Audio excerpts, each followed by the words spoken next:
Hello and a very warm welcome to this ET Auto ICCT webinar. Almas, are we good to go live? Yes, we are live now. All right. All right. Hello and a warm welcome to this virtual session, the latest in the ET Auto ICCT webinar series. And the theme for this particular edition is very, very interesting because it's not much has been talked about, but it deserves to be discussed seriously about. And the theme I'm talking about is electric tractors. Electrification megatrend, as we all know, is progressing rapidly, in some segments much faster. But what is definitely lagging behind the most is the tractor. I'm talking about the farm tractor. So today's webinar is all about it. And we kept the theme as where are India's electric tractors?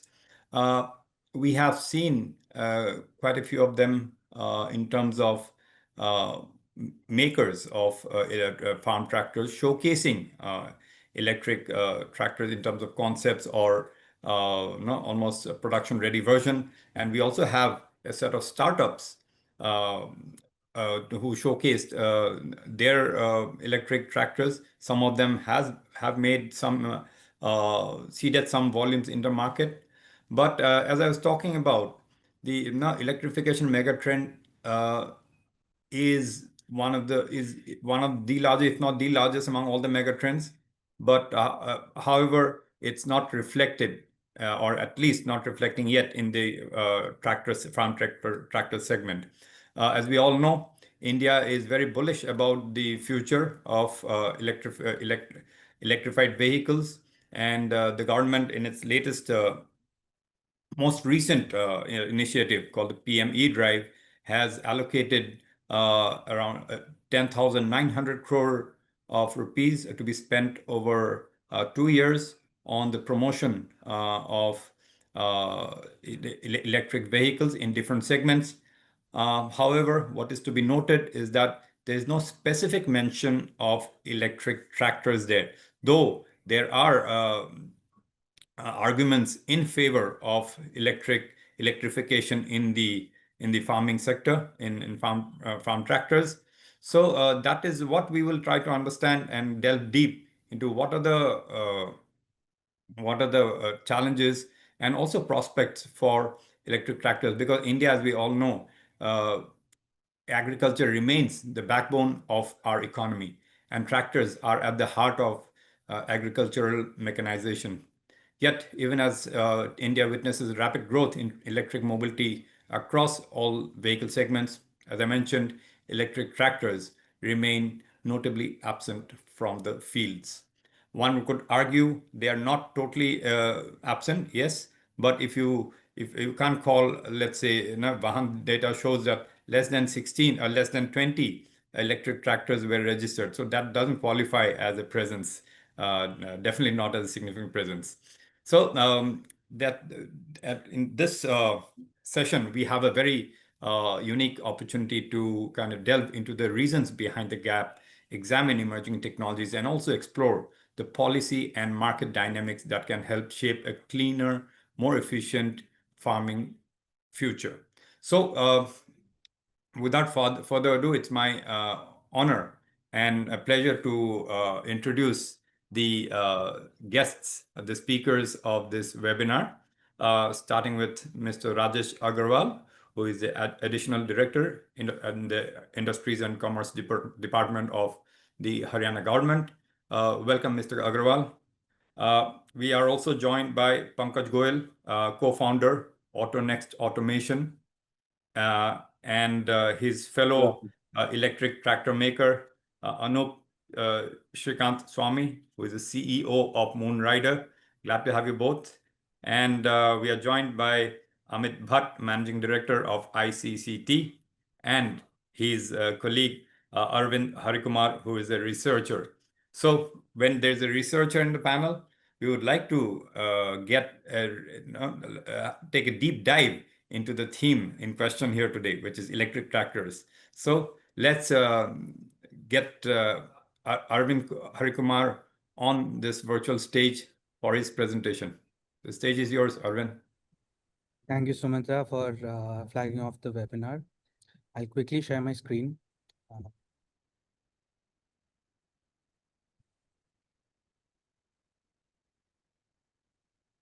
Could I get a confirmation if this is visible?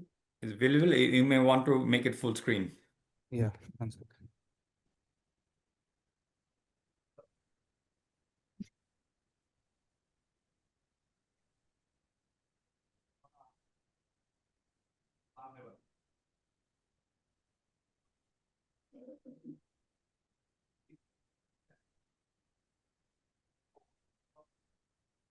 Here we go. It's visible? Yeah. Right. Yeah. So where are India's electric tractors? This is the question under discussion today. I will make an attempt in the next 10 minutes to give my version of the answer to this question. Giving you a perspective of the tractor market, India produces about 1 million tractors annually. About 15% of it is exported. It's and you see the spikes in this graph in domestic sales that usually happens in October to September period where tractor sales are taken up, higher tractor sales are taken up. So due to huge adoption, and there is no state in India which does not have tractors. So tractors is Indian and in rural India, tractors are used for a varied amount of applications. Rural economy is powered by tractors. So hence the associated externalities are also of concern. In 2016, ICCT, we tried to estimate the NOx and PM 2.5 emissions from the non-road segment, which includes agriculture tractors as well as construction equipment vehicles. And it was found that with the current with the emission standards that were to happen by 2030, the emissions from non-road segment will exceed that of on-road by 2030. And this is, even though the volumes are lower, this was happening because uh, unlike the road vehicles which are already at BS6, the agriculture tractors are still regulated at TREM stage 4 emissions. And 70% of the tractors in India are less than 37 kilowatt power rating. And those tractors still comply to TREM 3, which is BS3 equivalent for in layman's terms. So electric tractors are a clear solution to mitigate these emissions. But beyond this, over and above this, like our two-wheeler and three-wheeler segments, electric tractors can also contribute to India's inclusive EV transition, where the vulnerable will benefit the most from this transition. Lot of negative aspects of diesel tractor usage due to its due to high sound and vibrations, like hearing impairments, cardiovascular issues, could be addressed through electric tractors. And like all other EVs, electric tractors also have a huge potential to reduce cost by saving diesel. So PM E-Drive, Sumanta had mentioned PM E-Drive scheme. It didn't. PM E-Drive does not have specific allocation for electric tractors as of now, although there was a mention for emerging technologies. However, in India right now, the states are leading the way for incentivizing electric tractors. The most recent being Maharashtra EV policy, which came last week, where 15% subsidy up to 1.5 lakhs is offered for the first 1,000 units. Madhya Pradesh and Telangana have been offering exemption of road tax and registration fee for electric tractors. Andhra Pradesh last year offered a subsidy of 5% on the cost of a e-tractor, although capped at a price of 8 lakhs. As we grew to understand the market more, my understanding is that there is no electric tractor which is commercial at the moment, which is priced below 8 lakhs, making the subsidy sort of redundant. Hence, Rajesh sir is also here. the most lucrative policy for electric tractors as of now in India is from the state of Haryana, where 50% subsidy is offered for the first 1,000 units, up to 5 lakhs. However, I'll reiterate the point that not a single electric tractor was registered in the financial year to 2024-25. In the invite to this webinar, we would have mentioned there are 16 registered tractors in the last financial year. But if you dig deeper and see the makers of those are actually ATV machines classified in the Vahan portal as electric tractors. So this brings up to the question on, is there a problem of supply? Are there manufacturers? Are they manufacturing and selling electric tractors? So I'll give you some insights from our review of those. In January 2021, Ministry of Road Transport and Highways enforced the safety standards for electric tractors, AIS 168A7. And this is mandatory for any electric tractor to be sold and to operate on Indian roads to have this certification. And to the best of our knowledge, there are 3 manufacturers, 3 models who have this certificate. AutoNext Automation's 45 HP tractor, Shri Maruti Agrotech's 28 HP tractor, and Murugappa Group or TI Clean Mobility's Mondra tractor, which is of 27 HP. But over and above that, there are manufacturers across the country, from Maharashtra, Karnataka, Gujarat, Tamil Nadu to West Bengal, producing tractors from 11 HP to up to 70, 75 HP tractors are being produced. Again, I'm acknowledging that this is there might be manufacturers who are not there in this list, even for certification or even in the list of rated power category. So but can these tractors meet the requirements of Indian farmers and save them money? So to understand the same, ICCT in support of Government of Haryana, we are conducting pilots within the state of Haryana to understand the energy savings. On the left here, the image that you see is Maruti Agrotech's 20 HP tractor. This is carrying animal fodder. So we have deployed tractors with our farmer partners over 9 months to understand if they could meet their agricultural applications, their requirements, and if they could save money, save diesel of it. So we're comparing the diesel tractors as well along with it. So this Marut e-tractor is carrying 150 to 200 kg of animal fodder. This farmer, he does this trip every day in the morning. It's about 2 kilometers empty and 2 kilometers it carries this 150 kg load. And it consumes just about 4 to 5% of the battery. And he saves 2 liters in the morning every day. This is just one application. Just 200 bucks every day, every morning he's saving. On the right, you see Autonex 45 HP tractor that we have deployed in Karnal in Santri village in Haryana. Here, this tractor is using a cultivator to prepare the field for paddy. And here, this was just day before, where 4 acres of land was tilled in the same amount of time, 90 minutes, that a diesel tractor would have taken, and consuming about 67% of their 38 kilowatt hour battery. In simple terms, by just in 90 minutes, 450 rupees of diesel was saved by this tractor. So these are just 2 applications. There are 8 to 9 applications that we have identified in our work in Haryana, which electric tractor manufacturers can target to save energy. Broadly, I would classify this as farming, crop residue management, and transport. So for any crop, first the soil is tilled. It could be done using cultivators, harrows, rotavators. This is a bit fuel intensive. Then the seed is sown, which consumes relatively lesser amount of fuel. Then once the crop is grown, the crop is harvested, again using implements and a tractor. Then after the harvesting process, there is a residue that is left. There starts the crop residue management process, where the residue is first cut, and the residue that is cut is again using an implement, and the cut residue is lined up on the field, and the lined up residue is rolled up into bales using a baling machine. That is way more fuel consuming up to 9 liters an hour. And this baling machine also typically requires a 60 HP tractor. So for the larger manufacturers like Moonrider or Autonext, baling is area that they can target.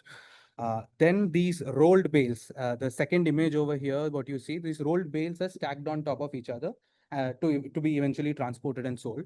So this loading and stacking activity also is done using a tractor. Then there is transportation. Transportation is involved throughout, to moving the harvest, to moving the crop residue, and to moving all the inputs towards many of these activities. As I had shown you in the other picture, where animal fodder, which was moved. Just caveat here that the transportation in this bar graph is shown in kilometer per liter. All other bars are liter per hour. Largely, if for the electric tractor manufacturers, uh, it is the outlook is not to replace a diesel tractor completely. In economies like Haryana, largely farms, the machinery is used in a shared basis where 250, 300 acres of farmland uses similar or same sort of machines, and it's shared across. So electric tractors don't have to replace all the diesel tractors. It has to join the fleet and save money for the farmer where it can. And there are many areas where all sizes of tractors can contribute. For the smaller tractors, horticulture or say sugarcane, for sugarcane cultivation, the width required is much lesser, where larger tractors cannot be used. That's the area where smaller tractor manufacturers could focus on. So in conclusion, my recommendation to the manufacturers is you don't need to wait for the center to announce incentives for you to start selling. There are very conducive policy scenarios like in the state of Haryana, where the government is offering very lucrative incentives, and there are farmers who are open to trying out new technology. So manufacturers should make use of such environments, uh, generate real world evidence over there that yes, electric tractors exist and they can meet the farmer's requirement and save money. And then I'm pretty sure the center and the other states will follow through to give even more conducive policy scenarios throughout the country. That's all from my side, Sumantra. Thank you. Okay, thanks for that crisp yet informative presentation, Arvind. We'll come back to you. I have some questions too. So, now let's move to our key speaker, Mr. Rajesh Aggarwal, who I mentioned earlier is the additional director at the Industries and Commerce Department and in the government of Haryana. Once again, Mr. Aggarwal, a warm welcome, and thanks for sparing your time to be with us. Thank you. So, should I start?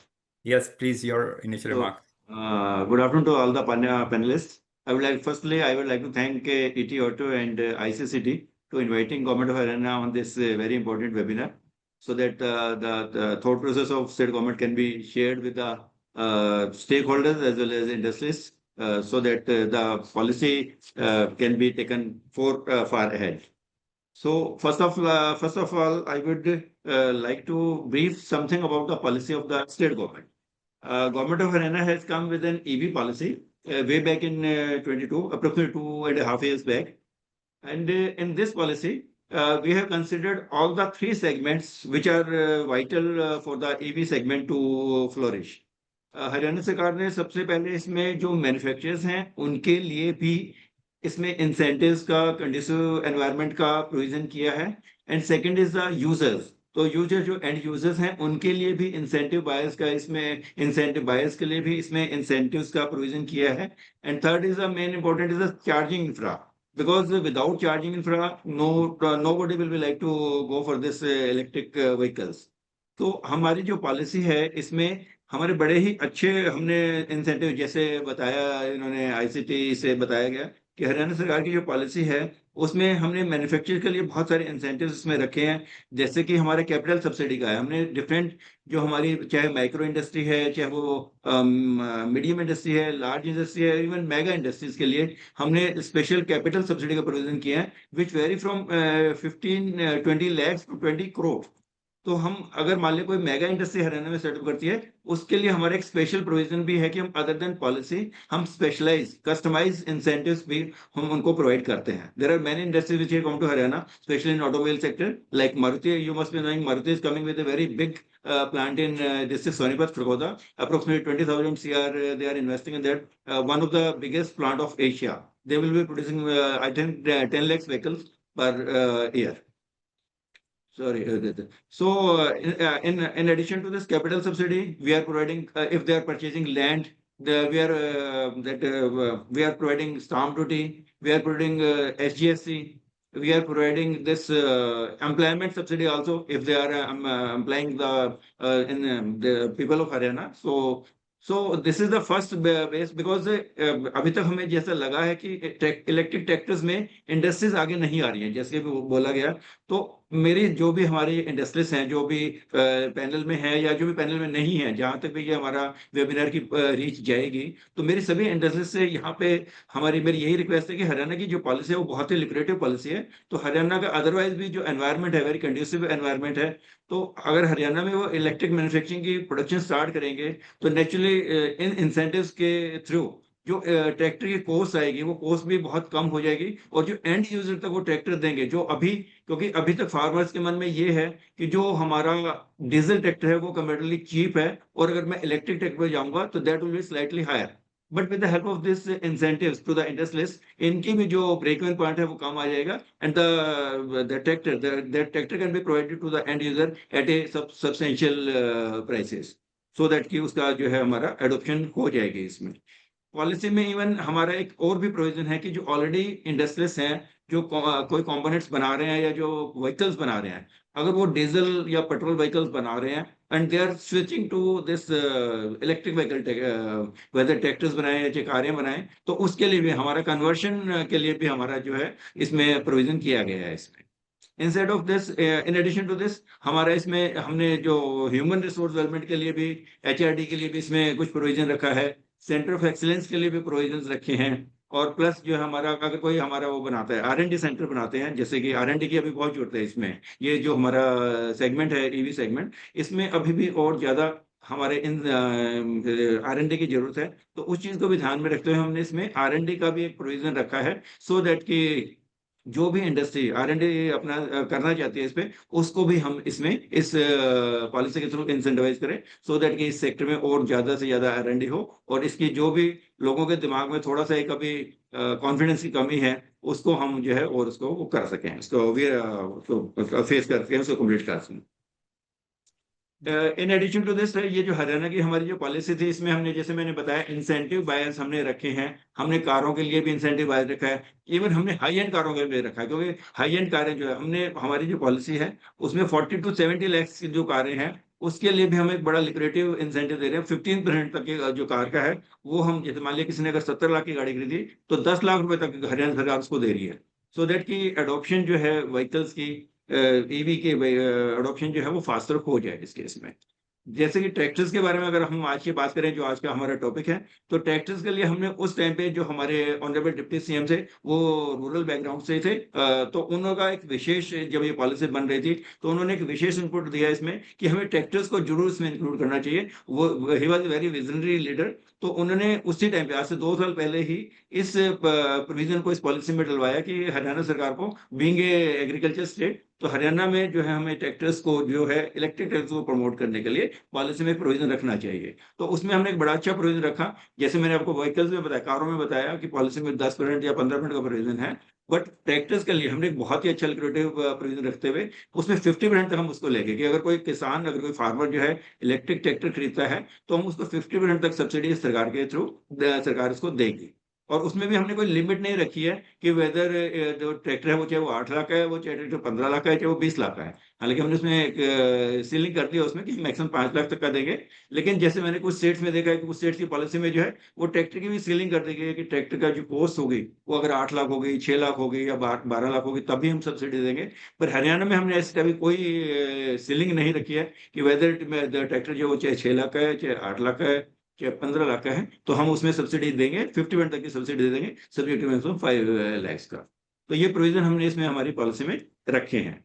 और हरियाणा में because already जो हरियाणा की एक हमारा ecosystem है उसमें automobile हमारे सबसे मेन सेक्टर्स में से है। तो जो ट्रैक्टर्स भी है, ट्रैक्टर की अगर मैन्युफैक्चरिंग ऑलरेडी आप देखते हैं हरियाणा में एस्कॉर्ट्स का बहुत बड़ा पुराना हमारा प्लांट चल रहा है, तो एस्कॉर्ट्स भी अभी इसमें ईवी में आ रही है। तो जो भी हमारे मैन्युफैक्चरर्स हैं इलेक्ट्रिक ट्रैक्टर्स के, उनको हम यही इसमें कर रहे हैं कि हरियाणा में आके वो मैन्युफैक्चरिंग करें इसकी, सो दैट मैन्युफैक्चरिंग भी करें और साथ साथ वो हरियाणा में सप्लाई भी करें। लास्ट अप्रोक्सीमेटली 1 मंथ बैक आईसीसीटी के थ्रू ही हमने जो भी इलेक्ट्रिक ट्रैक्टर्स के मैन्युफैक्चरर्स हैं, चाहे वो हरियाणा से हैं, चाहे वो यूपी से हैं, चाहे महाराष्ट्र से हैं, तो जैसे हमारा मुर्गोपा ग्रुप को भी हमने उसमें इनवाइट किया, तो उन सभी को हमने इनवाइट करके उनकी जो भी कुछ क्वेरीज थी या जो भी उनकी पॉलिसी को लेकर अंडरस्टैंडिंग में कुछ ऑब्जर्वेशन थी, तो उसको हमने हमारे डायरेक्टर जनरल पे हमने मीटिंग की आईसीसीटी की हेल्प से। तो उनमें हम उन सभी को हमने बताया कि क्या पॉलिसीज में प्रोविजंस हैं, and so that they can come to Haryana and they can manufacture the tractors for the this.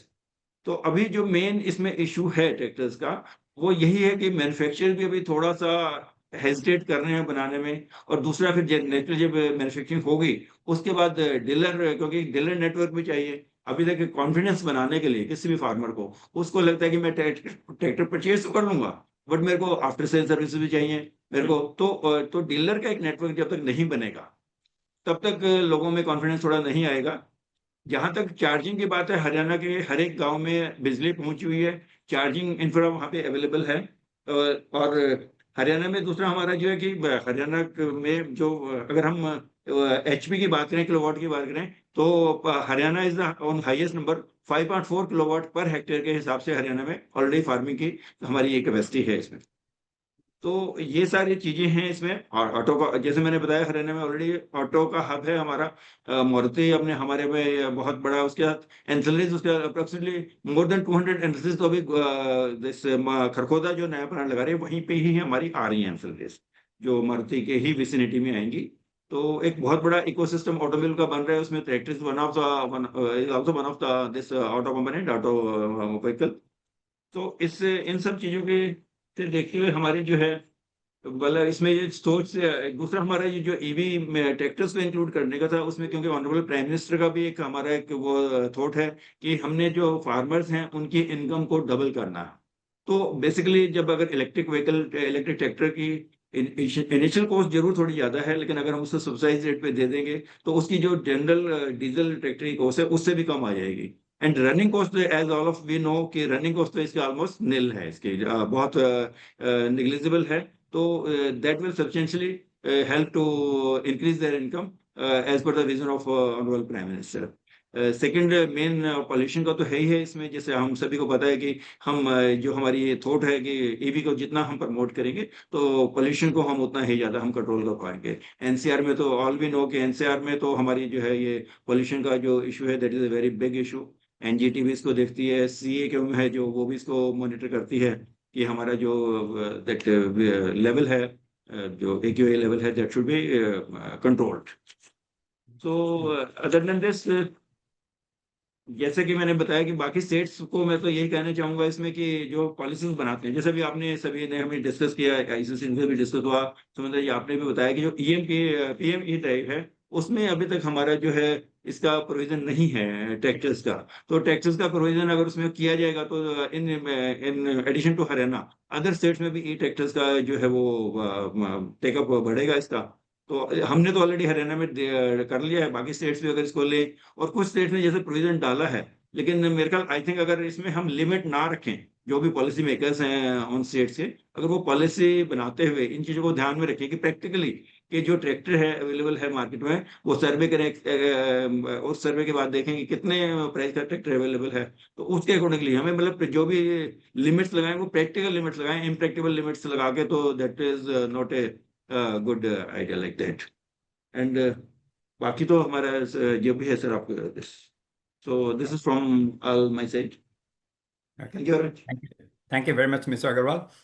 You very well encapsulated the thought process at Haryana government and what is your vision. As you said, it was the idea of the deputy CM to also include specifically tractors in your EV policy. And I'm sure a large state like Haryana, which not only in terms of agriculture, but also the automotive industry, it's a huge, big hub. And Maruti is a showcase industry player there. And with the Gurgaon plant and the Manesar and now the Kharkhoda plant, I'm sure I mean the ecosystem is built there. And yes, barring the EV specific components, the rest, I mean, it's there for all players to kind of tap into the ecosystem. And I'm sure, I mean, it will be Haryana, the electric tractors in Haryana could be a sizable share of the overall national level. By the way, Mr. Aggarwal, what's the initial response, that feedback response that you may have received regarding the EV policy incentive for electric tractors? Not too much at this stage. Other than tractor, for vehicles other than tractor, like car, we have in the policy we have provision of cars also. So there was a segment of 15 to 40 lakhs. We have put a provision of 1,000 cars for in this segment and 200 cars for this hybrid. So the take up was very fast. Within a month or within approximately 1 year, that our limit was exhausted for 15 to 40 lakhs, and now this 40 to 70 lakhs. This we also there is a provision of 1,000 cars which will be provided, which will be given a subsidy of 15%. So approximately more than 50%, that segment has also gone. But for tractors, okay, so this incentive is to be started. So till now, nobody come forward to have incentive. We'll be very happy to have this incentive, to distribute this incentive, because otherwise we also हमने जो इसमें provision एक बनाया हुआ है, very friendly बनाया हुआ है. इसमें पहले जब हम policy बना रहे थे तो एक ये थोड़ा है कि हम dealers के through इसको करें, लेकिन बाद में ये आया कि कहीं ना कहीं किसी एंड यूजर की एक्सप्लोइटेशन ना हो, फार्मर की एक्सप्लोइटेशन ना हो, तो हमने अब इसको directly from government to end user किया है, जिसको हम डीबीटी बोल सकते हैं. तो हमने और जो प्रोविजन रखा है अप्लाई करने का, that is also very simple. हमारा ऑनलाइन प्रोविजन है, किसान को, फार्मर को यहाँ पे नहीं आना है, वो अपने गांव में बैठ के हमारी वेबसाइट खोल के, इंडस्ट्री डिपार्टमेंट की वेबसाइट खोल के, वहां पे कुछ सिंपल से उसने डॉक्यूमेंट्स लगाने हैं, लाइक उसने अपना आधार कार्ड लगाना है, उसने अपना जो ट्रैक्टर की रजिस्ट्रेशन करवाई है उसका डॉक्यूमेंट लगाना है, नथिंग मोर देन दैट, और उसको वहीं से अप्लाई कर देना. और हमने अपना उसको टाइमलाइन बनाया हुआ है अपनी पॉलिसी में कि no officer at field level और at head office level can sit on the application. We have made a timeline. The dealing officer will have to clear that application within 15 days or 30 days, and this subsidy will be credited to the account within maximum 45 days. Oh, that's, I think, that's very good to know. And I'm sure it will encourage a lot of people to kind of apply for it. And yes, now it's a question of the availability of all the tractors, and also the other factors involving the dealers, finance, and other things. Great. Aggarwalji, thank you very much for sharing your perspectives here as the initial remarks. But please stay with us. We'll come back again to you with some for the discussion. So now let's go to Pankaj Goyal, who is the co-founder of AutoNext Automation. Again, one of the startups, as I said, in the front line of the electric, very fledgling industry still, but in the front lines of this electric farm tractor industry, and who launched their first tractor a few months ago. If I recall correctly, on August 15th is when you made the launch, right, at the hands of the Maharashtra CM here in Thane. That's correct. Yeah. So over to you, Pankaj, for your initial remarks, and then we would like to get some thoughts from you on these particular issues. Great. Thank you, Sumatra. And thank you, ICCT, for conducting this session. really appreciate that we are bringing the spotlight to something that is missed out in this EV revolution of India, tractors. And tractors are guzzling more diesel, or the agriculture sector takes in more diesel than the buses, while buses are being incentivized quite a lot, while tractor and agriculture sector for EV has been missed out. I also want to really thank people like Mr. Rajesh Aggarwal, especially him, and Haryana government. Uh, Everything that has been put in this policy by Haryana government is very, very clear that they understand. They understand who it is for where it is coming from, and they have taken a lot of the parameters in a very detailed and a nice manner. And some of the states, they have tried. They are starting the policies, but they need to learn from Haryana that you need to understand what the market is like. Something like 8 lakh rupees as the total max cost of the tractor, which is with an EV, it's really impractical because the battery costs something. So thank you. Where are the electric tractors in India? And AutoNext, being one of the flagship electric tractor company, AutoNext being the thought leader and one of the premier companies which brought the first prototype of an electric tractor at a good level. I mean, a lot of people did a small level thing, so I don't want to discount their efforts and initiatives, but AutoNext really put the effort and has been consistently being promoting, sending the message since the year 2017 about electric tractors. We have seen how the traditional customers of or the traditional users of tractors react to the concept of electric tractor. We have seen how the businesses react to the economy brought in by electric tractor and the CO2 footprint. We have also seen how the high cost of electric tractor for a farmer, is impacting his desire. How much ever, I mean, there are a lot of farmers who we have met who really want to go green, who really want to try the new technology, but then they have not been able to do it because they are not able to get the financing for the electric tractor. So we have been experiencing the subject of electric tractor with various level of customers. We've also dealt with on the supply chain side, where it was initially difficult to find the right set of parts and components, which has now come to a good level. So I won't touch that. We are here primarily considering the market where the tractors are. So as AutoNext Automation, we have launched our first certified 45 HP tractor, as Sumatra, you very rightly said, 15th of August, 2024. Mr. Eknath Shinde had unveiled our tractor in Thane, where our head office is, where our R&D is. And since then, we have been giving a demo to many to convince them that it works. And we have convinced a good set of customers. And currently the situation is that we have big expectations from us. We have orders where we are, in a way, streamlining our supply chain to cater to those orders. And we have our hands full at this point of time. While I say this, it is not for B2C. We have been focusing on B2B. And we have been going to the big companies which who have understood it better compared to an individual farmer, where there are issues like financing and stuff like that. So we have used this tractor not only for tilling, baling, haulage of trolley.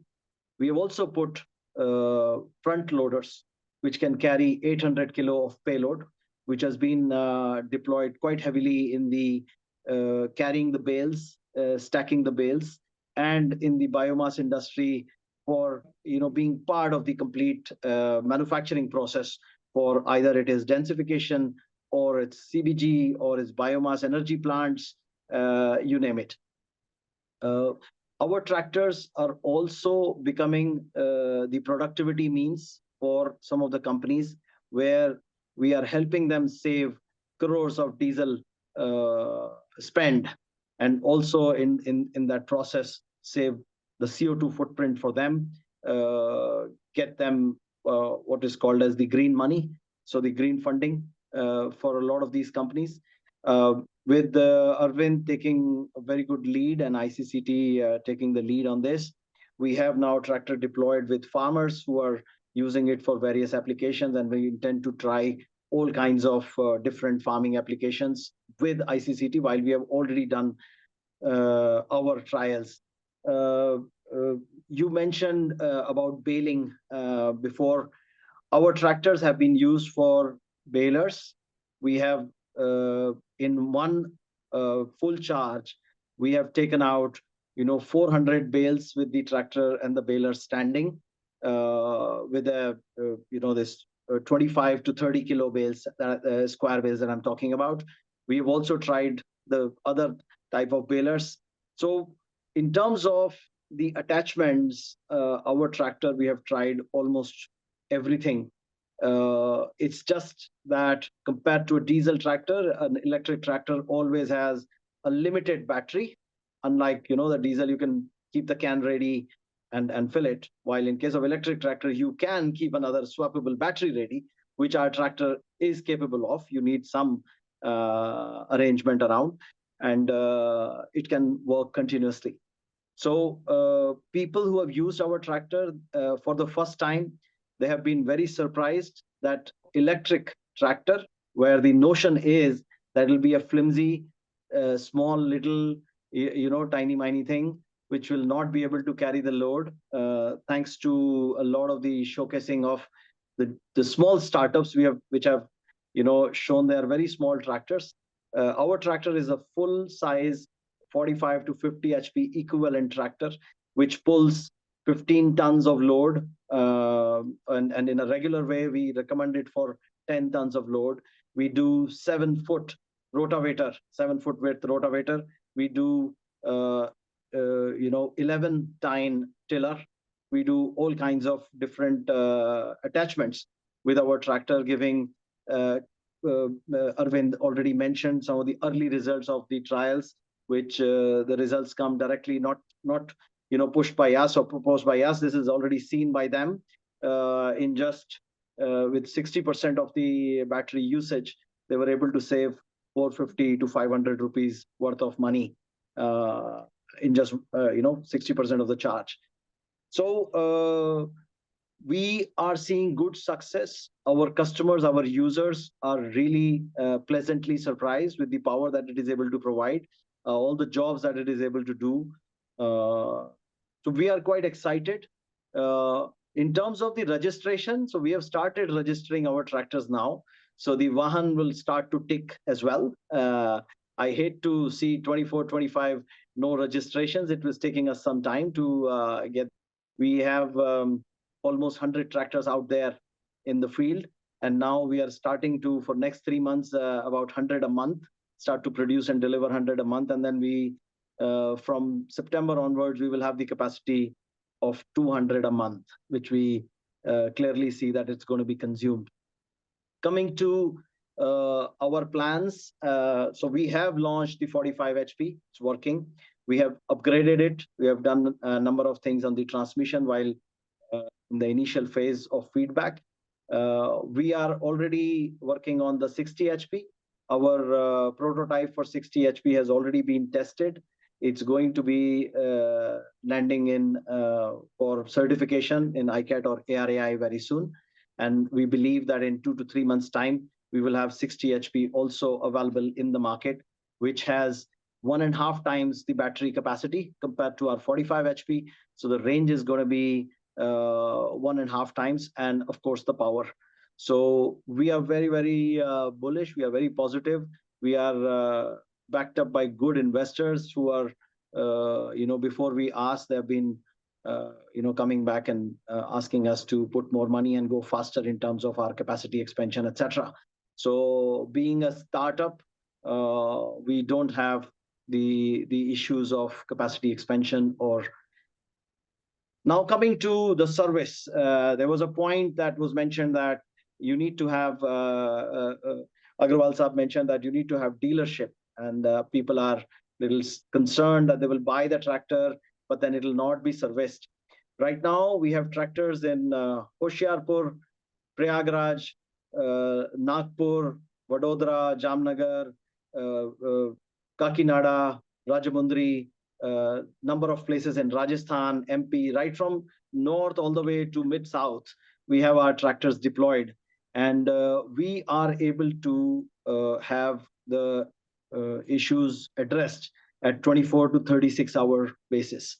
So we have set up the service network where we have this team of service engineers, very well trained, very well connected. We have the setup for spare parts availability, and we are providing all the required support for our customers. As I told you, that our tractors are working in the production area, manufacturing area, where they are directly impacting the productivity of the plant. And our tractor goes down, the plant goes down. So we are currently taking care of that with our very extensive service team, which is very well trained. So now we have also the last point that I want to come to is the financing, where the retail customers, what they're looking for is a financing option. Now that has been a little bit of an issue, where the banks, being a startup, are asking for a lot of the other kind of details, and there are a lot of questions and queries. I believe that we need the support of the public sector banks, where they have been welcoming the buses segment with open hearts, and now they need to do that for tractors. And in addition, I mean, Aggarwal Sahab has touched very in detail about the subsidy, which is the other part, where really what we were disappointed was that PM eDrive did not spell out any specific amount dedicated to tractors. While we had done the representation, we had our tractor certified back in August 24 itself, while PM eDrive came literally early this year.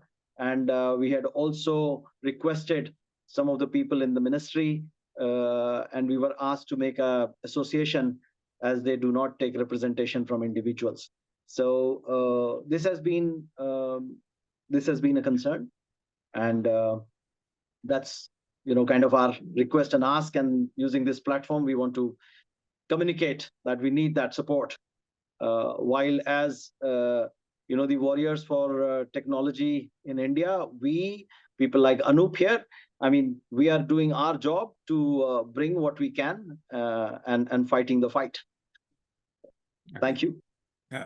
Good to know. Thanks for sharing those information. By the way, the recommendation of an association, have you started working on forming one, or have already formed one? We have a good dialogue amongst the manufacturers. Anup is my colleague here. We are very much in sync, and we are in line. Arvind, people like Arvind are helping us to kind of come to a common platform. So yes, soon we should have e-tractor manufacturers association. Yeah. How many? I mean, if we okay, including the biggies, how many tractor manufacturers are dabbling with the electric tractors? As of now, what we are aware of, 4 or 5 that we are actively in touch with. Okay. Yeah. I see. Okay. And you also shared some data points in terms of how do electric tractors compare with the conventional diesel ones. So just to give some more kind of drive home this point a little more clearly, if you look at an annual usage cycle of 45 horsepower in Indian conditions, what is the annual consumption of diesel and other consumables, and let's say the service cost of a conventional tractor? And if one were to kind of replace it with, let's say, AutoNext's option or someone else in an electric avatar, what would be the kind of savings? So first, the usage. So electric, whether it is electric tractor, two-wheeler or car, it is giving you the benefit till the time you use it. So the more the number of hours, the more the benefit, very clearly, because the saving is per hour basis. So a farmer who's using it for 300 hours a year or 400 hours a year, clearly the huge upfront capital cost expenditure, it's not really advisable for them. And we also discourage them, because then it's no use. While there are a lot of the tractor contractors, tractor people who are renting their tractor, their usage goes beyond 1,000, 1,200 hours a year. And that is where for a 45 to 50 HP tractor on an hourly basis with an average load, you consume about 4 to 5 liters of diesel. And for every hour, you save almost 300 rupees if you use an AutoNext electric tractor versus a diesel tractor, just in the fuel cost itself.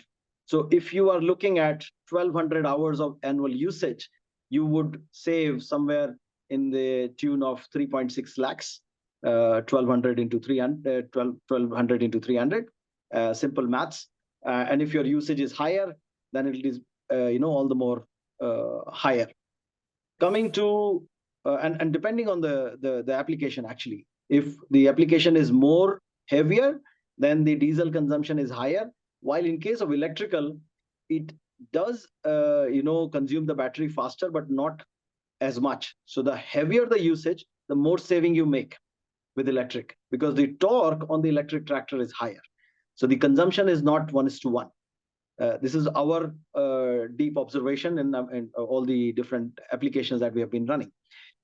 Then coming to the service and maintenance expenses.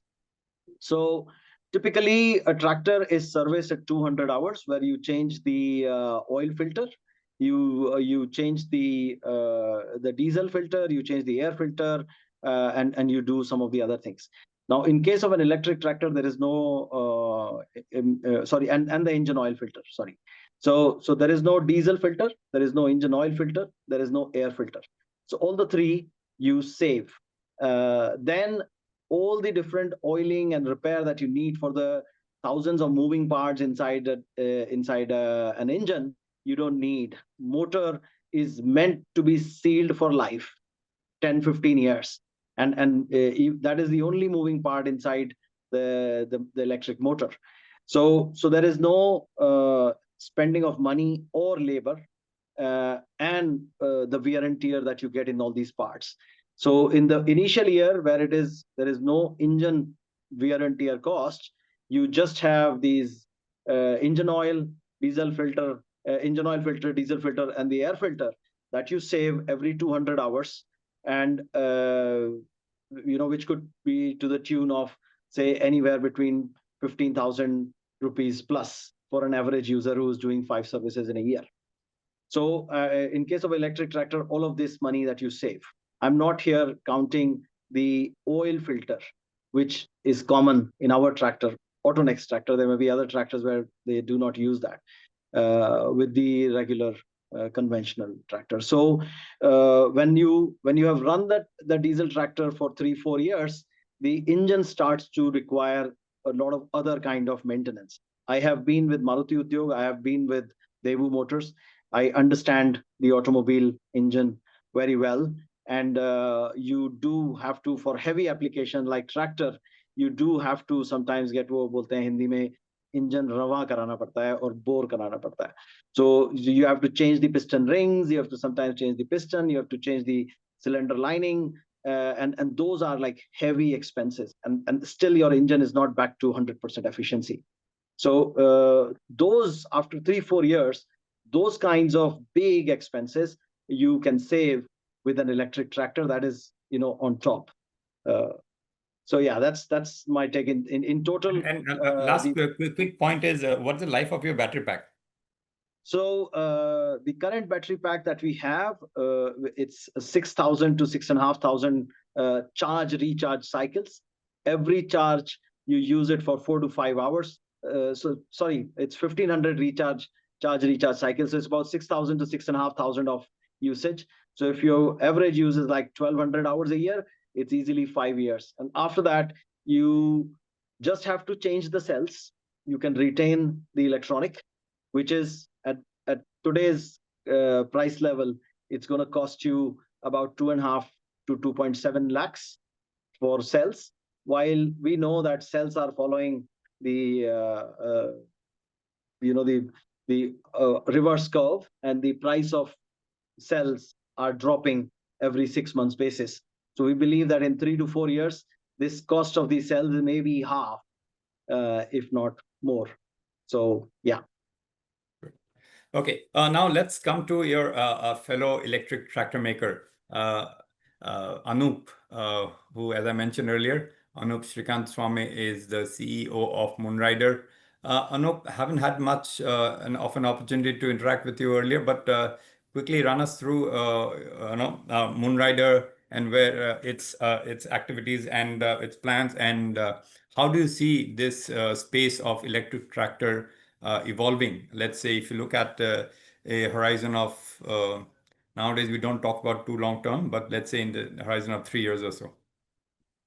No, first of all, thank you, Sumatra, for having me here. I wanted to thank the entire ICCT team for organizing this and having us here. And special thanks to Rajesh ji. I think we were very much inspired and pumped up the moment we saw the Haryana, sort of EV policy. I think that's truly inspiring that as a government entity, you're taking the lead in shaping up the future of electric tractors. So as far as Moonrider is concerned, we are on a 2-year journey now, close to 2 years soon. The whole idea of Moonrider started with a conversation over coffee with one of the progressive farmers, what we call Adarsh Kisan. He said कि आप लोग सब कुछ electrify कर रहा है, why don't you take a look at electric tractors? That was mostly the eureka moment for us. Me, my co-founder, my entire team more or less have been building electric vehicles for the last 8 years, different segments of electric vehicles.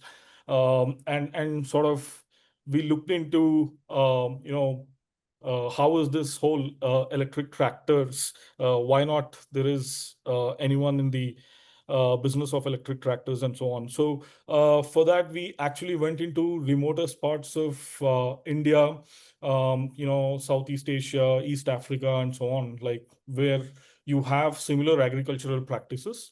One of the apprehensions we had was also rural electricity and stuff like that.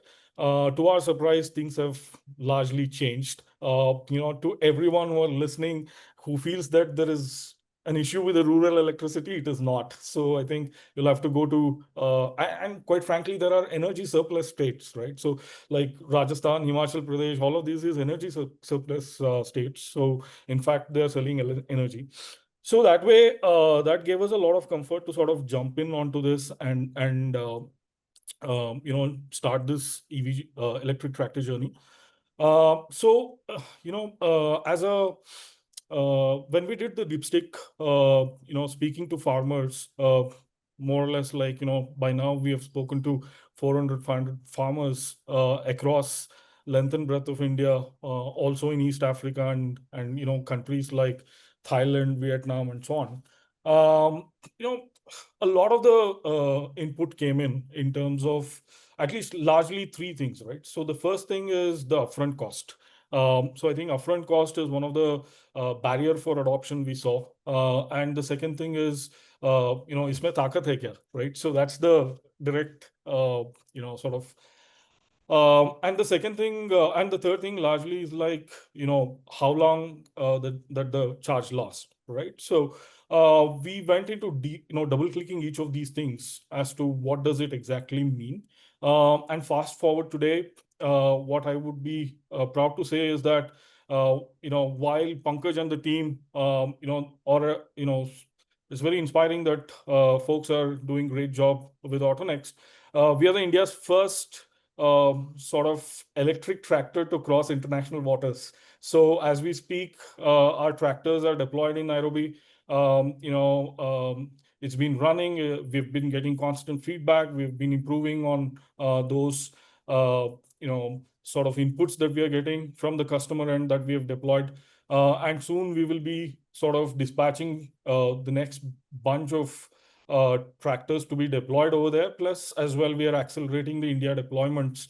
Needless to say, research collaboration with ICCT as well, right? So, by and large, I would draw the attention to, again, three parts.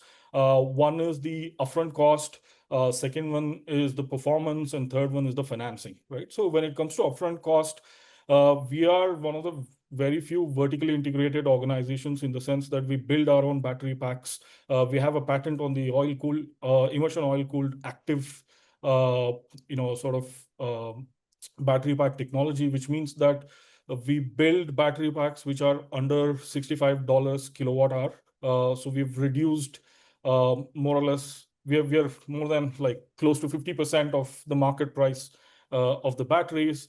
So we have our own integrated motor controller, which means that we have a motor, inverter, and controller put together, which means that we are already in the Gen 2 phase, moving towards Gen 3 of the powertrain. So a lot of these innovation we have done inside, which brings the upfront cost significantly lesser, which means that we are more or less bringing the price parity with the diesel tractors, right? So from our end. The second topic that I want to talk about is on the performance, right? So I totally agree with Pankaj. Electric motors are, needless to say, designed for high torque applications, which means that it's like born ready, right? So it's not like the ICE tractors where, in order for you to generate different RPM and different torque, you need to have different form factors in terms of engines, right? So traditionally, if you look at, you have those 35, 40, 45, 50 different form factors in terms of horsepower, is also because of the engine's ability to sort of generate that power, right? So electric motors traditionally gives you that opportunity to sort of go from 0 to 9,000 RPM in a sort of single motor, right? So how do you sort of leverage that is up to you. So all of these put together, so we are actually sort of testing both at our facility as well as at the customer end, pretty much one of the feedback that we got, and also one of our key observations during all the dipstick, is that nobody drives a tractor for 8 hours, right? So it's like there is high level of noise, vibration, harshness, diesel tractors I'm talking about, and look at the sort of environment conditions, right? So you're actually farming in Gujarat, in Rajasthan, where the temperature can go up to 50 degrees, right? So it's not feasible. So if you really go closer to how the farming behavior is, it's traditionally like, they start 6:30 in the morning, go up to 11-ish, and then take a break, and then go back to farming if they need it, right? So in terms of land preparation and so on. So you get traditionally, 3 to 4 hours of time as lunch break and so on, which you can leverage to sort of charge your tractors and sort of bring them up to speed. So our hero product is 75 horsepower. We also have a 27 horsepower. As we speak, we are homologating the products as well as testing at our facility. The 75 horsepower tractor comes with a 90 kilowatt hour battery pack for us. We are one of the very few who are operating at a very high voltage, which means that everything from connector to wiring harness, everything had to be sort of done from grounds up or built from grounds up. So Anub, what is your localization level of your tractors? So right now the cells is the main thing that we are sort of buying from China. Rest everything we build. So far, there is like, even the cells, we are in talks with some of the Indian manufacturers who will sort of from next year start to supply, because we are we have a different form factor on that. So, and the price range of your tractors, how much? What's the band there for you? so we haven't sort of revealed the prices yet, but compare it with a John Deere 75 horsepower, so we wouldn't be, we would be plus or minus 10%. Oh, that close. Yeah. Okay, fine. So good to know about these developments, and also good to know about your trials in Nairobi.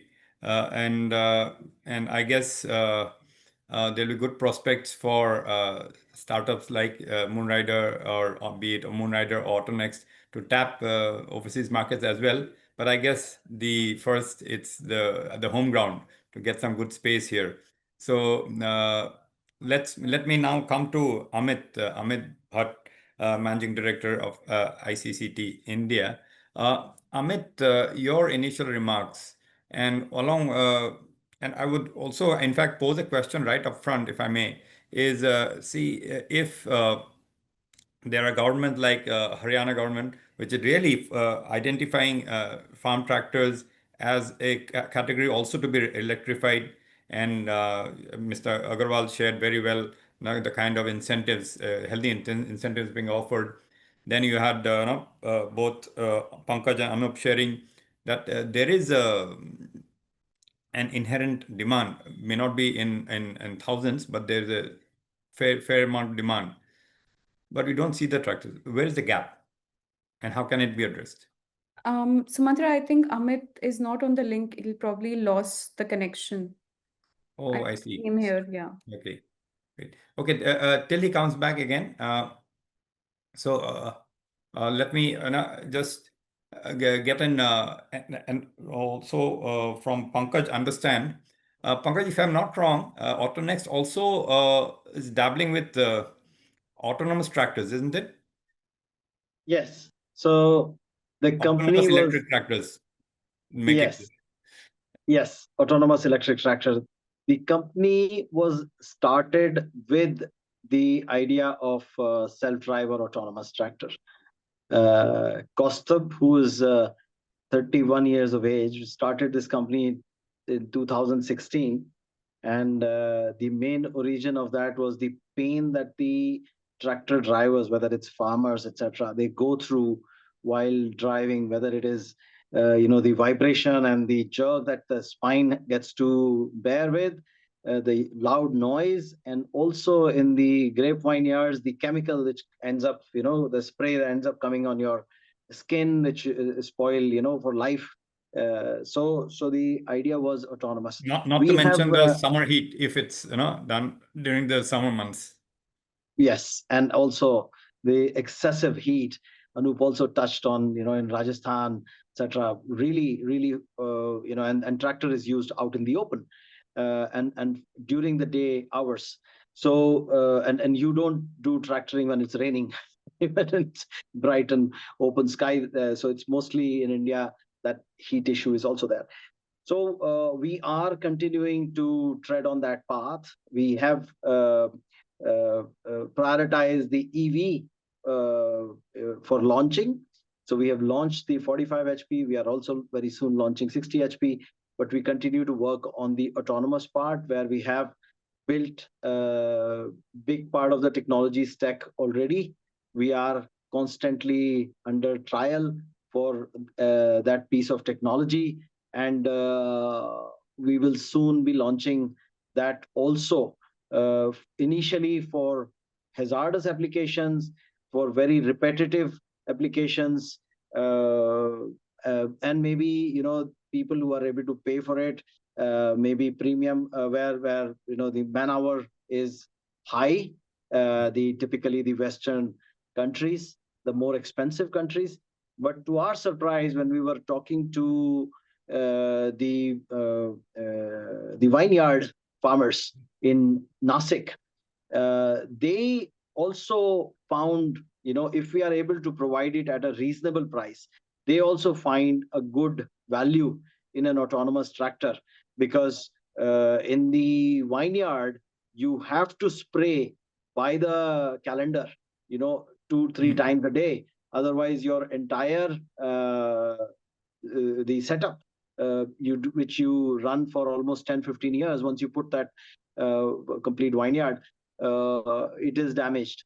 And the issue in India is that the manpower is cheap, but it is unreliable. The cheaper the manpower, the more unreliable it is. With drop of a hat, people just say, "Aaj nahi aa paunga main." Now, if you have mission critical kind of operations where you have to put these sprays every certain hours, you cannot afford to not do it because the person is not there. Then the owner has to run himself or somehow makes somebody available to make it happen. Even in the for the regular farming, during the in north around this area, during the potato आलू का crop के time पे, even the factories suffer a lot of manpower shortage here in north and Punjab. So people go to farms to do this. So there is shortage of manpower in the rural India as well. We say that we are 150 crore people, so don't talk about manpower, there's unemployment, blah, blah. But when you need the person there at that point of time, the people may not be there. So there are a lot of areas where autonomous will make a lot of sense even for our Indian deployment as well. So we are continuing to work on that. We will soon be coming out with our autonomous for specific applications. Yeah. Okay, that's good to know because then it will be a mix of two of the most interesting megatrends. One is electrification and one is autonomous vehicles, right? Yeah. So and for AutoNext, we say that the company is about two core things, which is one is the high torque electric powertrain, and second is off-road automation. So we identify ourselves not as tractor manufacturers, but as a technology company, and tractor is kind of the first application. Autonomous, we'll see. Okay. Yeah. Good to have you back, Amit. Amit, what I was very keen to understand is, we heard it from Mr. Aggarwal, the kind of incentives Haryana government, one of the multiple state governments, really trying to also identifying the farm tractor segment as a candidate for electrification and thereby allocating funds and significant funds for that. So you have that government support. You have electric tractor makers, at least two of them in our panel here, who say that there is an inherent demand. It may not run into thousands as yet, but still no, there is a demand. It's not there is a pull from the market as well, at least to some extent. But we don't see the tractors. Where is the gap, and how can that be filled? No, I think it's a very important question, Sumantra. And I think to me, I think one important kind of, if you look at a corollary, a kind of parallel example, is in the truck space. So again, there's a lot of conversation going around or was going around electrification of trucks. And whatever we saw, about 520 or 30 odd trucks which are registered in India, and a lot of them were imported. But again, what we are seeing now is that there is now a fairly robust buzz in the truck space, largely because there is a central government push towards electric trucks through the PM E-Drive scheme. I think we also need something similar because it's a nascent technology which needs a little bit of hand-holding support. While states like Haryana have really kind of pushed the envelope in terms of looking at electric tractors more proactively. But there is definitely a good value if a similar push can come from the national government. I mean, if you look at about 15, 20 years back, buses in India were largely trucks which were modified. It was truck chassis which was converted. The truck chassis where bus body was built. Exactly. Now, all that conversation changed ever since the first JNURM came in. An urban bus specification came. And since then, we are now used to an urban bus. Similarly, I think if there is a national program on electric tractors, whether it is from Ministry of Heavy Industries or Ministry of Agriculture or Ministry of Rural Development, but we need a central program. I think that to me will absolutely change the conversation. Second conversation changer could be, as Arvind also presented, that most of the tractors are still following TREM 3. So if we can tighten the emission standards, then tractor manufacturer will have two choices. Either they improve the ICE tractors or they shift to electric. So, and again, that will also require a national push. So I think national push to me will do a lot of wonders on kind of mainstreaming the electric tractor conversation in India. I see. That's interesting. I mean, then even so, what you're saying that it merits to spell out in the overall scheme of things, like the government did under the PM E-Drive scheme for trucks, for example. No, even if they, let's say, the outlay may not be a huge sum, but at least at this stage, I think the spelling out would have it would be equally important as much as the allocation, right? Absolutely. Do you see any kind of examples elsewhere, let's say Japan or anywhere else, where something which could be of kind of value for, let's say, an Indian market to kind of really take a leaf out of the book, maybe, or maybe China? Not really a parallel example, but I think a lot of electrification in general, and including tractors as we are seeing, is driven by some national targets, whether it is to net zero targets. So a lot of climate commitment is driving electrification. And so if you see some of the, and again, from the government side, but also from the private sector sides, because companies also want to reach a net zero target. Right. So a lot of it is coming from that. But to me, I think, again, if you look at the history of automobile transition in India, either it has come through strong policies or court interventions, but national level push has, be it CNG transition in Delhi. Okay. The national level push is vital for mainstreaming this conversation. Right. No, fair enough. So right now, so at this stage, let's dip into the Q&A section, and good to see already some of the attendees putting their questions in the Q&A box. Thank you all attendees, first of all, for participating, and specific to ones who have posed the questions. Really appreciate you sharing them, and let me put them across to the speakers. This is a question for both Anup and Pankaj. Okay, it seems that the person asking is from the component industry. Which machined metal components are most difficult to procure?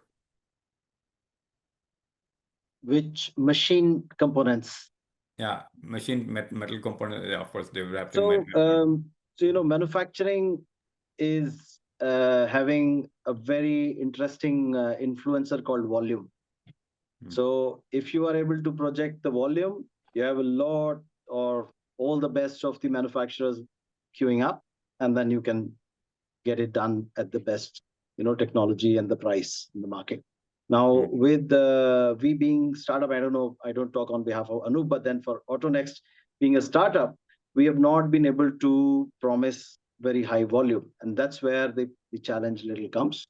So certainly all machine components we have been able to manage, but we would love to have higher, more precision, work or output.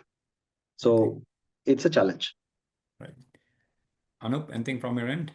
No, I sort of agree with Pankaj, but if you look at it from a sub-supply perspective, because as sort of OEMs, we wouldn't directly procure sort of level 2 components, so to say. But if you look at transmission, the gear ratios are different for electric vehicles, which means in turn the gears becomes a crucial component. And there would be different sort of engineering that would be required sort of to arrive at those gear ratios. So perhaps from a skill, from a sort of availability at a price, because as Pankaj said, the volumes are not committed, is a challenge. But as in the metal components is not a challenge at the moment. There are others. Okay. I see. Okay, here is a comment and also a suggestion, and maybe Pankaj or Anup, any of you can share your perspective also. Mr. Arun Kumar Yadav says one of the major challenges faced by electric tractors in rural areas is the unreliable electricity supply. Additionally, these tractors typically require 8 to 10 hours for a full charge, which can significantly affect the usability during peak agriculture periods. And he uh, suggests the use of the option of a dual battery system, wherein one battery powers the tractor while the other battery gets detached and is put under charge.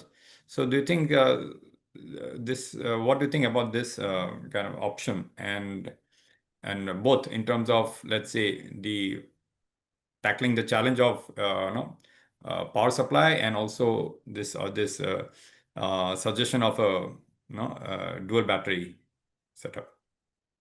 So, Anup, I go maybe. Yeah.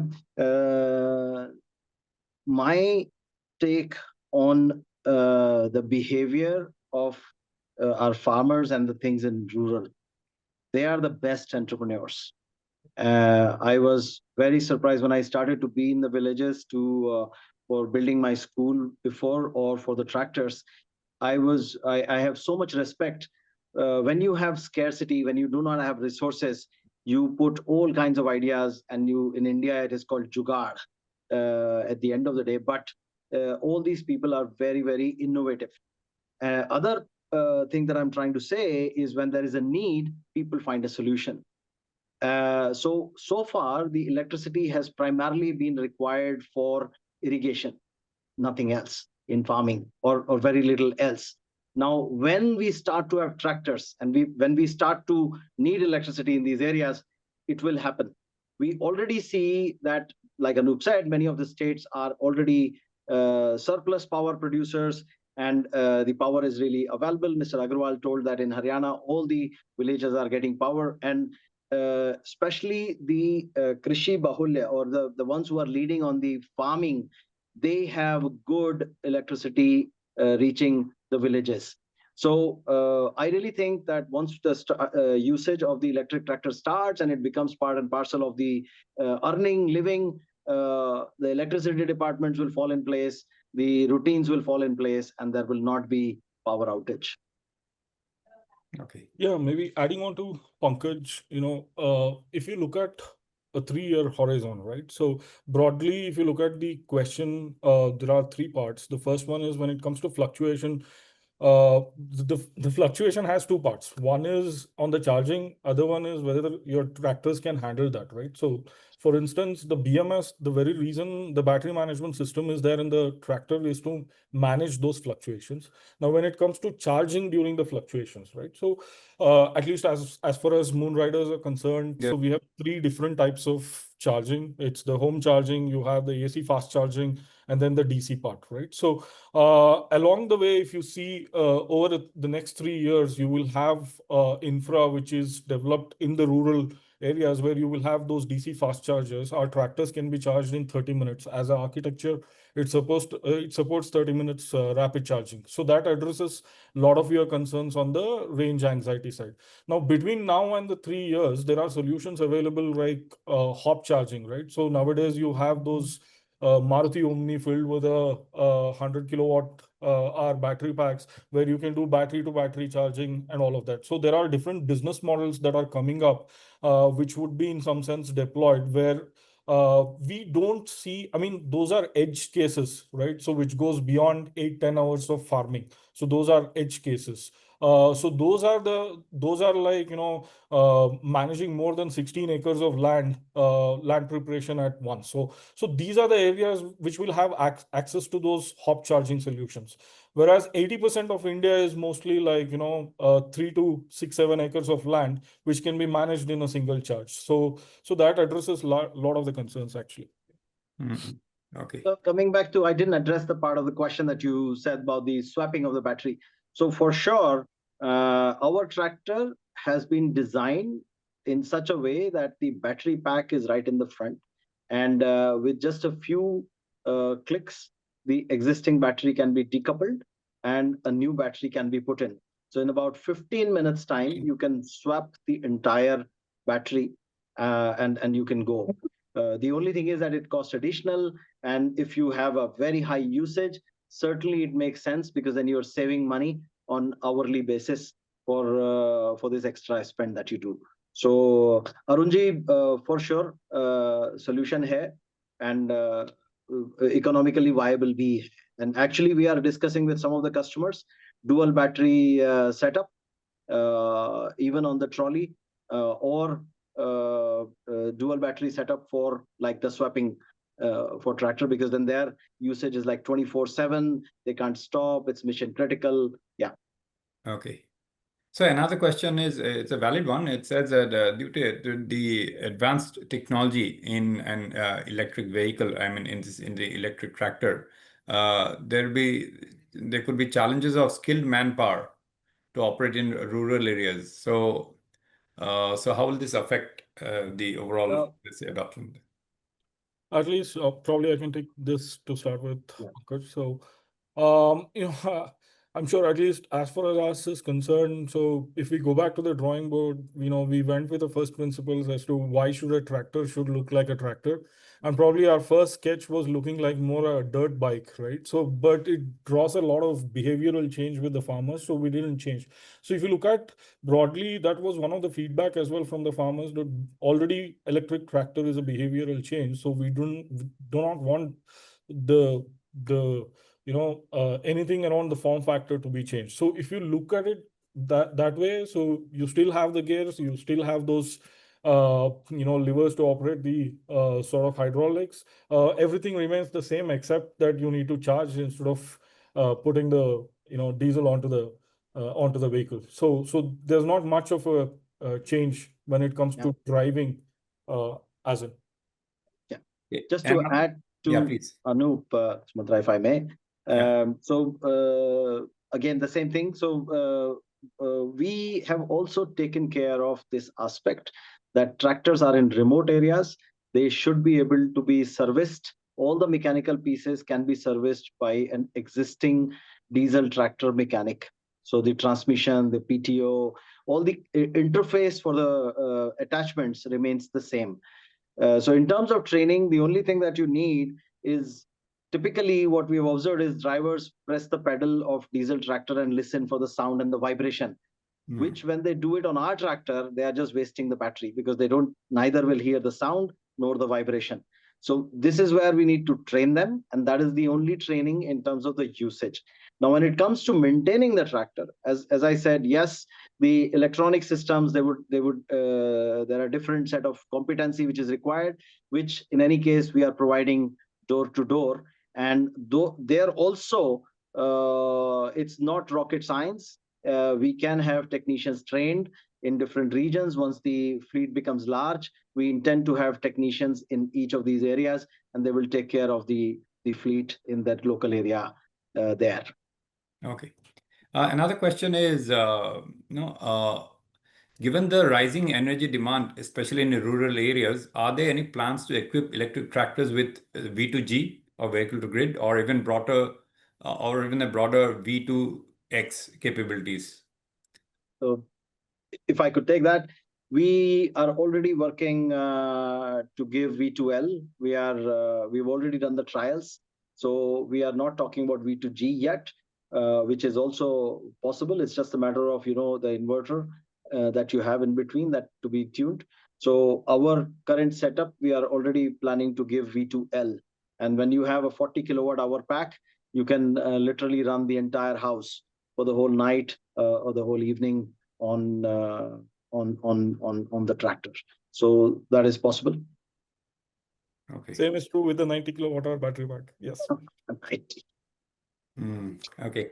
And another suggestion here is that can't we use the top of the tractor, the roof of the tractor, to tap solar power, and then use that to also charge the battery, yet though not as efficiently as from power from the grid, but at least to some extent? I can take that. We've done this study. I think the opportunity here is less than 6% at least. Maybe I'm a little conservative here. Okay. But the larger opportunity is around the microgrids. So instead of putting the solar panels on top of the tractor, if you sort of put it on a DC fast charger, then the game becomes different. So you can draw 40% of the energy through solar, and probably connect DC fast charger to a single phase power, and suddenly the opportunity is different. But it also draws a lot of capex around it. So okay, great. Gentlemen, I just note that we have run out of time, but with your permission, can we extend another 10 minutes? Because there are a fair number of questions. Good to see the level of engagement from the attendees. Is that okay with you all? Yep. sure. Okay. All right, great. All right. What are the major challenges faced during the development and usage of these tractors? I can take it. And also, go ahead, Anup. another one related to that is the electric tractor usage making sense for haulage applications, including at airports? So I can start probably from the haulage itself. So yes, it does make sense. It in fact makes even more sense with haulage and specifically concentrated areas like airports, because you can have a DC fast charger and a bunch of tractors. So the uptime as in will be very high, and considering that these are high torque applications, it naturally does its job. So. Yeah, so the operating expenses and the operating cost would be completely different as well. So considering the usage will be higher. So yeah, so that brings us to the broader question, which is like, what are the challenges during development and then the usage, right? So I think usage predominantly we have addressed it, but development, I think this is where this.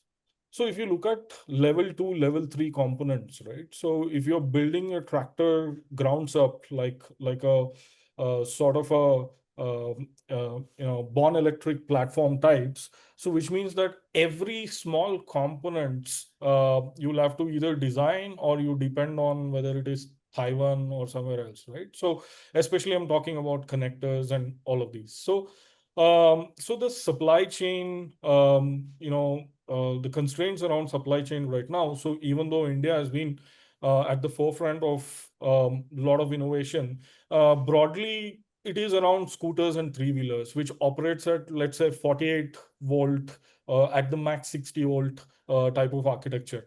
The sort of tractors that we are talking about, the very basic is 72 volt, right? So you go upwards of 72 volt and go more or less closer to 600 volts. So these systems are complicated. It's high voltage architecture. You need to take care of the safety aspects of it. So every one of those safety components needs to be redesigned. In our case, we are a oil immersion cooling battery pack, which means that we have designed our own refrigeration system to sort of keep the oil, sort of under 35 degree centigrade, which means that it can prolong the degradation of the cells, beyond 10, 12 years. So there are a lot of these factors when you are trying to innovate. Suddenly the ecosystem isn't available. So you'll have to go, it's as the saying goes, where everyone stops thinking, you need to start thinking. So that's where the journey we are in, at least when it comes to the tractors. Okay. Another question is, what kind of activities or initiatives, efforts are being made to create awareness amongst farmers about electric tractors on ground? I think we are doing our bit. So we are, doing the job on the ground, reaching out. The companies like, the groups like ICCT, which are also taking the research to the farmers. Then I believe that the government needs to go take lead on that through these cooperatives or these custom hiring centers, and there are a lot of opportunities in terms of. So initially we touched that we need to.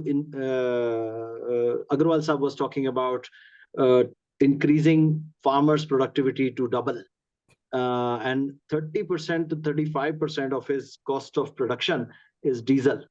And if we can bring that down to 1/6 or 1/5, we can really impact the productivity. And the mechanization or availability of tractors in the farms, in the interiors of India, that's another that we need to improve. So I really think that there is a lot of work to be done. And here, again, I believe that government needs to take step forward where these custom hiring centers can become the place where 2, 3 tractors in a village, electric tractors, can be put, where the diesel tractors cannot be put because there is theft of diesel. Plus, then the maintenance of these diesel machines is very difficult when it is in the cooperative kind of a shared mode, while an electric tractor can be put in those situations. Just to give a simile here, in our factory, we needed to have a transport, a car, where everybody could use it, our service people, our purchase people, for developing the parts, or anyone. And we ended up going for an electric car. And one of the main reasons for that was the driving pattern for an electric car versus a petrol or diesel car does not really impact the wear and tear. And there is no theft of diesel or petrol. So it was very simple to put an electric car in the office, and then people are using it. And the same thing can be done at cooperatives or these custom hiring centers, which can improve the productivity of these farmers. Okay. Maybe I can add to this quickly. I don't see awareness is an issue. Apprehensions are the issue, right? So if you go to the remotest parts, like for example, outskirts of Vadodara, we met we call him uncle. I don't even remember the name, but uncle is a 65-year-old gentleman, owns 2 sort of diesel tractors.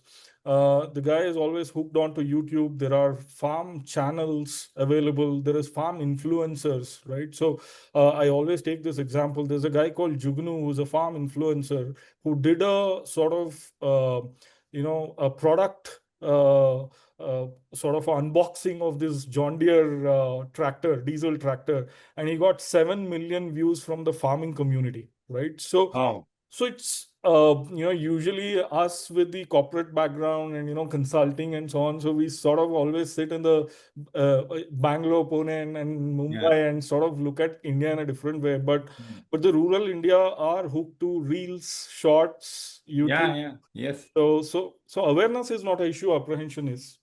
Okay. Good. And I think, both are kind of correlated also in a way, because the more awareness there is, the less apprehension also. And so yes, and let's see if there are any. Okay. There is one question on one sec. The Ministry of Agriculture and Welfare in their CRM scheme has announced subsidy for one tractor above 60 HP that are generally required for heavy machinery like super seeder. Your take on high horsepower electric tractors and the cost differences and payback period. This question is for Arvind also, by the way, if you want to take it up.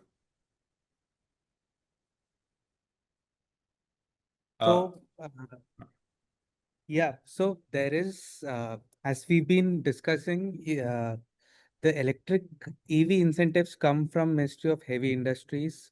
Diesel tractors were subsidized earlier through Ministry of Agriculture and Farmers Welfare. So there are multiple, and the ministry and the departments which are in touch with the farmers, who are supposed to make the farmers aware, are the agriculture departments. But state to state subsidies and the EV programs are run either by the industries or even the transport department. The certification that I spoke about came from the transport department. So there is a policy coherence gap that is there, which has to be made made more concerted and coordinated so that our policies become effective. I'll give you another example. Just in Haryana, the smaller tractors, I recently found out the smaller tractors get subsidy. Diesel tractors get subsidy for horticulture activities. So our electric tractor manufacturers, lesser than 28, 27 HP categories like Montra or Marut guys, they have to compete with diesel tractors who are also equally subsidized there. So making this EV subsidy redundant. Oh, So hence there is, yes, there might be, I'm not sure of this 60 HP tractor incentive that is there or not, but there are multiple ministries having their hand there. There is a need to make this all consolidated so that the efforts made by any ministry for promoting electric tractors doesn't become redundant because some other ministry is subsidizing diesel double of what is being done over here. Okay. All right. Also, one question on, is there a requirement, okay, do electric tractors, considering their high torque nature, require any separate type of tires? No, I think in case of cars, what happens is that you are accelerating it really high on the road, and cars is all meant for higher speed and things like that. In case of a tractor, that use of motor you do not put it to. The motor will give you more torque, but at the end of the day, it will only give the torque that is allowing the tire to pull.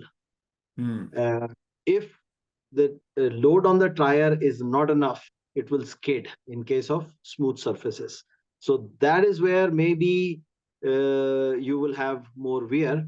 But in case of the farm and the rough surfaces, I don't think it is going to be resulting in any wrong or you need specialized tires for tractors. That's my take. Anup, I don't know.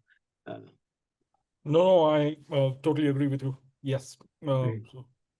So there's no, basically as actually for passenger vehicles and others, it's the acceleration and the braking, in those kind of surfaces that's required. So another question is, okay, can the ICCT team share what charging infra was set up in the 2 pilot location? Have you set up any specific charging infra, Amit or Arvind? Nothing in Pankaj, you could answer this question for Autonext pilot. Yeah, so our tractors have been designed for the rural India, where we know that you don't have the dedicated chargers, you don't have the special lines, etc. So the charger is on board, which and you just need a 30 amps line, single phase. And if you want to charge faster, then there is a 3-phase charger where you can charge it in 2.5 hours with the 3-phase charger. So you just need a 3-phase line. And there we have a separate charger, which is a faster charger as of now. So there is no special charging infra that was required. It's that, yeah. What was the range of the charging period between the slowest and the fastest options available for your tractors? So our slower charger, the single phase one, charges about 5.5 hours, while the faster charger, the 3-phase one, that charges in about 2.5 hours. Okay. And there's another question it's a suggestion also about what do the panelists think from a policy point of view about the integration of electric tractors within farm mechanization in addition to EV policy. Amit? No, I think it's a very important question. And I think maybe we'll have to draw some linkage and learning from the Ministry of Port, Shipping and Waterways. So if you look at the ministry, they have something called a Harit Sagar Mala guideline, where they want to electrify all the equipment by 2030 and 50% by 2030, by 2040 and 50% by 2030. So I think what we need is something similar kind of guideline, because as it was mentioned in Anup's Arvind's presentation, that tractors do have externalities, and so are the cases with other farm equipments. So I think electrification to us is a good opportunity to address some of these externalities, as well as now we have seen electricity reaching all corners of the country. And so availability of electricity is much more certain than availability of petroleum products in many of the remote areas. So I think electrification of farm equipment, including tractor, can be a good national program. And that's where I think the national ministries have to come forward to create a larger program on electrification of farm equipments and equipments in general. Okay. I think that's a good suggestion, and I think as the and there could be newer ideas also to kind of integrate adjacent things and bundle up together for all different stakeholders to benefit from this whole electrification thing, and a government can also accordingly then create more value if there is more than one or two different sectors involved. Right. So I think on that note, I have also run out of the extra time that I borrowed from you all. So I think it will be fair only to kind of wrap it up at this stage. So indeed, a very, very informative and in-depth discussion covering multiple dimensions of this electrification trend or the lack of it in the farm equipment, in the farm tractor segment, and how it can be improved further. And one key takeaway among other things is that there has to be a national level spell out of electric tractors as a segment also to be electrified. And then, okay, of course, budgets can be allocated accordingly then later. But having said that, they're good to see the encouraging kind of efforts, the positive efforts being done by state governments like Haryana, and these being and Gujarat and Maharashtra, and these being states where agriculture sector is a key contributor to the economy. I'm sure things will these states are well poised to be in the forefront when it comes to achieving the critical scale. And of course, then there are players like Moonrider and Autonext to provide the options for farmers to till their field with battery electric tractors. So, and wishing you all the very best, Pankaj, Anup, and Mr. Aggarwal, if you're still there, thank you very much for sharing your thoughts and how Haryana government is really placing a big bet on the farm tractor segment as one of the key candidates for under its EV policy. And Amit and Arvind, thank you very much for sharing your perspectives and the in-depth the insights that we got about the state of affairs of the electric tractors in India, which currently, of course, is not encouraging at all. But very valid points that you have raised, how it can be improved and improved fast. Because if you're looking at, I think if you're at the national goal of carbon neutrality also by 2047, I think it merits to have more segments electrified and other new energy options also to be adopted to achieve that goal. So on that note, on behalf of ET Auto, thanking you all the panelists for sparing your time, and to all the attendees for logging in. You were over 100 of you here. So great to have all of you, and thanks for your questions. And look forward to having you again in the next edition of the ET Auto ICCT webinar series. Thank you very much. Thank you. Thank you very much. Thank you.